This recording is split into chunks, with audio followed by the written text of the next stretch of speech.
like a rite of passage and a venue for benign inter-school competition.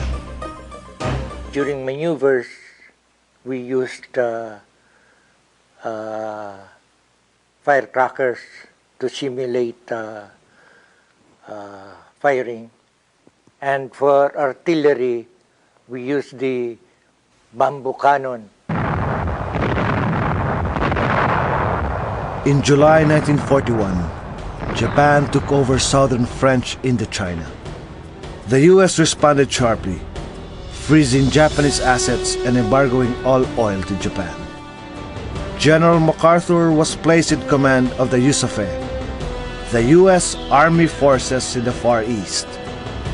Reserve officers and men were called to duty, and last-minute training commenced, even as equipment and weapons awaited shipment to the Philippines. It was the, para ba yung fad at that time, to be seen, to be counted, to be counted. On December 8, 1941, Philippine time, Japan launched a surprise attack on the big U.S. naval base at Pearl Harbor. Within 6 hours, Japanese bombs hit Baguio and Davao without warning. The U.S. and the Philippines have been dragged into the World War. Immediately after the mass, nag-issue ng steel helmet, nag-issue ng yung talagang sagiran talaga. The Cadet Corps cheered because to us, we thought no more academics, no more school. The cadet officers of the Cadet Corps were assigned to the 1st Regular Division, and most of us were assigned as commanding officers of frontline infantry companies. Thousands of volunteers from all walks of life, many without any military training, rushed to enlist to defend their motherland. Some had to be sent home for lack of weapons. We feel then that it is a duty to do for the country. I told myself, I was very young then, oh, this is a good experience. As volunteers filled the recruiting stations, those already in uniform built defensive positions in selected beaches where the Japanese might land. There, MacArthur planned to stop the enemy. The beaches would be the front lines.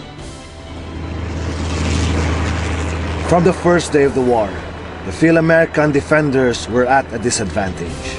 Most of the planes of the USAFE had been demolished by a surprise attack on Clark and Iba fields. Buildings on Fort Stotzenburg were blown up.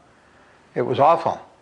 And then about 10 minutes later, in came the Japanese Zeros, strafing and firing and bombing. It was a catastrophe. 2 days after the first wave of attack, Japanese planes destroyed the U.S. Navy base at Cavite. Filipino and American pilots flying outmoded aircraft heroically tried to challenge the swift and lethal Japanese Air Force. Among the most courageous was Captain Jesus Villamor, whose daring exploits earned him a Distinguished Service Cross. With the Japanese in control of the air and sea, the defense of the Philippines would fall on the shoulders of ordinary foot soldiers, many of whom had no idea of what war was really like. We were singing the Hail a Deo, hail on to the fray, as if we were going to a basketball game. Many of them didn't even have arms in the beginning. They didn't have uniforms. Many of them didn't have anything but tennis shoes. We have at the time the Enfield rifles on the model 1917.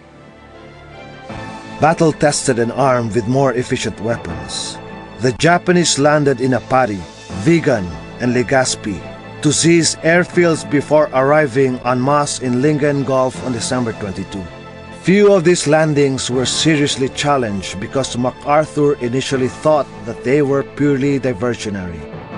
They had anti-tank guns, they had flamethrowers, they had big artillery pieces, they had thousands of foot soldiers, and we were not expecting that. But after the Japanese had established beachheads and began pushing inland, MacArthur was forced to implement War Plan Orange, an old defensive plan which he had previously discarded. This called for the withdrawal of all USAFET troops in Luzon to the thickly forested Bataan Peninsula. There, together with the heavily fortified island of Corregidor, they could deny any enemy the use of Manila and its strategic harbor. Entrenched in their positions, USAFET troops were simply expected to hold out until reinforcements arrived. One of the things that General MacArthur never planned for, he planned for the troops. He planned for Filipinos and Filipino scouts, the Philippine Army, and the American forces to come to Bataan. But he did not figure that there would be almost 40,000 civilians that were going to come into Bataan seeking security. He left enormous quantities of food, ammunition, and medicine up north. To prevent further civilian casualties and damage to property, Manila was declared an open city and cleared of military personnel. President Manuel Quezon and his family, together with select members of his cabinet, were evacuated to Corregidor. By New Year's Day 1942, all USAFET forces in Luzon were entering Bataan, confident that it would only be a matter of time before reinforcements would come. But the question was, how long could the defenders of Bataan and Corregidor hold out?